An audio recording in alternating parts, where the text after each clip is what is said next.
High above the Arctic Circle, where ice grips the land and the horizon seems endless, a single aircraft cuts through the thin air. Beneath its wings hangs an object unlike anything ever built by human hands. It is not merely a weapon, it is a statement. A culmination of fear, ambition, and scientific mastery forged during the most tense years of the Cold War. This device is known as the AN-602. The world remembers it by another name, the Tsar Bomba. At its core, the Tsar Bomba represents the absolute upper limit of explosive power ever unleashed on Earth. With a yield of 50 megatons of TNT, it dwarfs every other nuclear device ever tested. To grasp what that truly means, imagine the combined explosive force of thousands of the bombs used during the Second World War, concentrated into a single detonation. But understanding the Tsar Bomb is not just about numbers. It is about how such a weapon came to exist, how it was deployed, and what its detonation revealed about the direction humanity was heading. The bomb itself is colossal. Nearly 26 feet long and almost 7 feet in diameter, it rivals the length of a London double-decker bus. Its weight, roughly 54,000 pounds, pushes the boundaries of what an aircraft can carry. Inside its steel casing lies a carefully engineered balance of materials, beryllium linings, synthetic thermal insulation, and a complex control module designed to survive the journey from runway to detonation point. Every layer serves a purpose, protecting delicate nuclear components from temperature fluctuations and ensuring that, when the moment comes, the sequence unfolds with absolute precision. At the tail of the weapon sits an elaborate parachute system. This detail alone hints at how unusual the Tsar Bomba truly is. Most bombs fall freely. This one must descend slowly. The reason is simple and chilling. Even the aircraft that delivers it must be given time to escape. Carrying such a device requires a machine equally extraordinary. The task falls to a heavily modified Tupolev Tu-95V, a strategic bomber altered almost beyond recognition. Its bomb bay is widened and lengthened, structural beams reinforced, internal fuel tanks removed, and bulkheads shifted. Even then, the Tsar Bomba cannot fit entirely inside. It protrudes outward, partially exposed to the slipstream.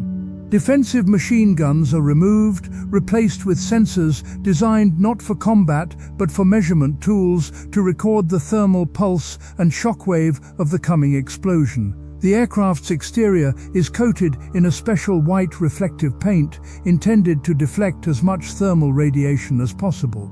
This is not camouflage, it is survival. The bomber lifts off from Olenia Air Base on the Kola Peninsula, a remote outpost carved into the northern reaches of Russia. From there, it climbs to an altitude of 6 miles and turns toward its destination, Novaya Zemlya. This Arctic archipelago, isolated and sparsely inhabited, serves as a vast nuclear proving ground.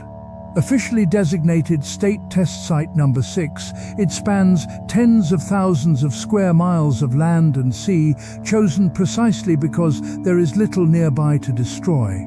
The selected target zone lies north of Mityushika Bay. The nearest settlement, Severny, sits 34 miles away. Even at that distance, its population is evacuated. Scientists calculate that this will be far enough. As events soon reveal, such calculations struggle to contain forces of this magnitude. At 11:32 a.m. on October 30th, 1961, the Tu-95V reaches its release point. The bomb is armed. Moments later, it drops away from the aircraft, beginning its long descent toward the frozen ground below. Almost immediately, the parachute system activates. What follows is one of the most complex aerial deployment sequences ever devised. A small drogue parachute deploys first, stabilizing the bomb. It pulls out progressively larger parachutes in carefully timed stages, 9 in total, until the main canopy unfurls. With a surface area exceeding 17,000 square feet, it is one of the largest parachutes ever used, larger than the wings of a Boeing 747 combined. The effect is dramatic. The bomb's fall slows to a measured descent lasting over 3 minutes. Those 188 seconds are critical. They give the Tu-95V and its crew a chance, however slim, to put distance between themselves and what is about to happen. The aircraft turns away at full power, racing for a point nearly 28 miles from the detonation site.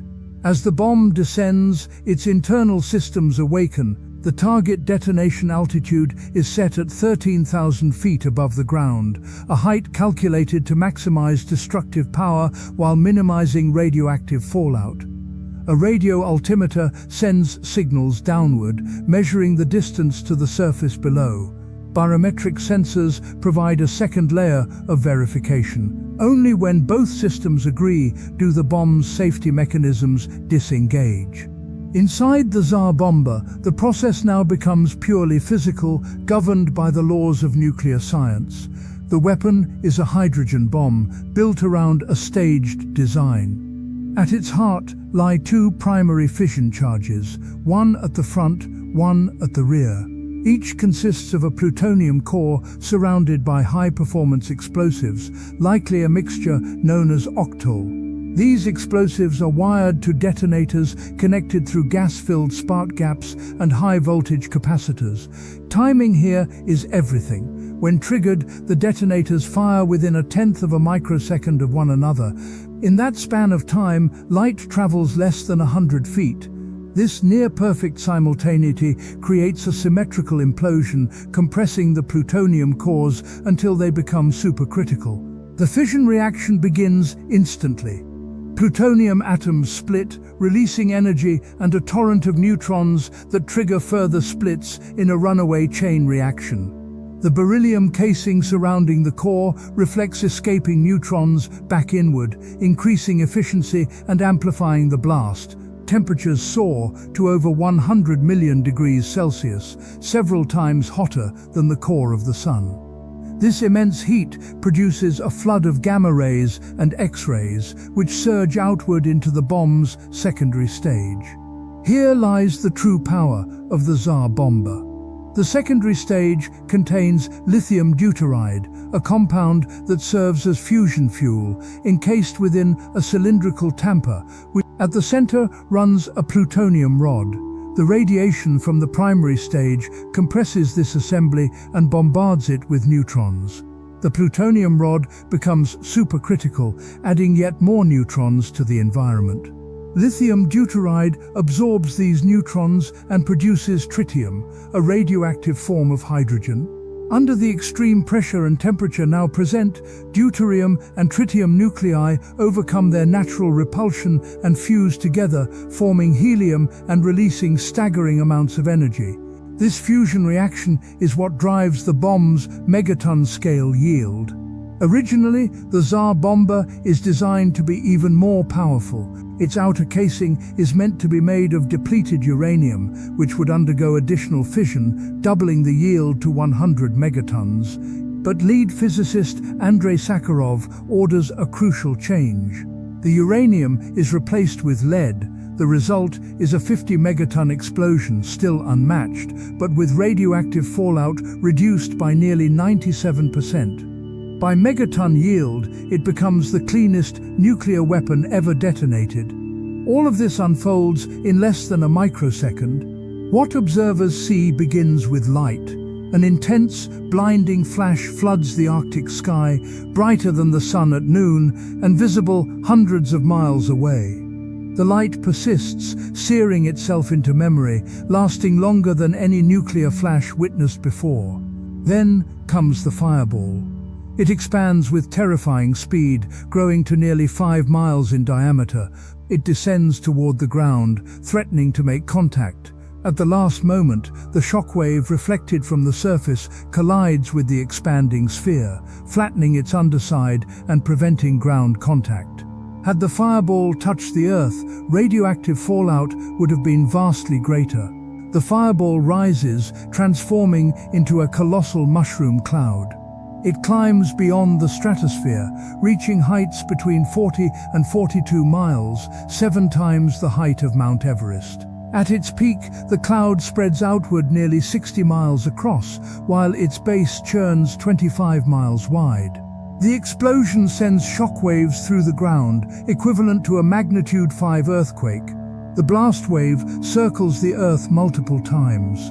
The Tu-95V, now more than 60 miles away, is caught by the shockwave. The aircraft shudders violently, loses altitude, and for a moment teeters on the edge of disaster.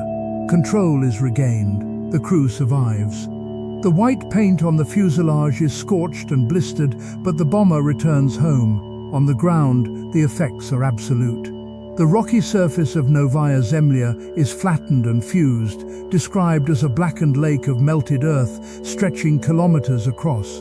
The evacuated settlement of Seveny, 34 miles away, is completely destroyed. Windows shatter hundreds of miles distant. The tremor is felt across northern Europe, in Norway and Finland alike. In raw, destructive power, the Tsar Bomba stands alone. Yet as a weapon, it reveals its own limitations. It is too heavy, too complex, and too unwieldy for practical warfare. Its true purpose lies elsewhere. The detonation serves as a message, a demonstration of technological supremacy and political resolve. But it also forces a reckoning. The sheer scale of the explosion makes clear that escalation has limits, and beyond those limits lies only annihilation. In the years that follow, the world begins, cautiously, to step back. Atmospheric nuclear testing is banned. The arms race does not end, but it changes direction. The Tsar Bomba, intended as the ultimate expression of power, becomes instead a turning point. It stands as a reminder that humanity possesses the ability to destroy itself many times over, and that restraint, not dominance, may be the greatest strength of all.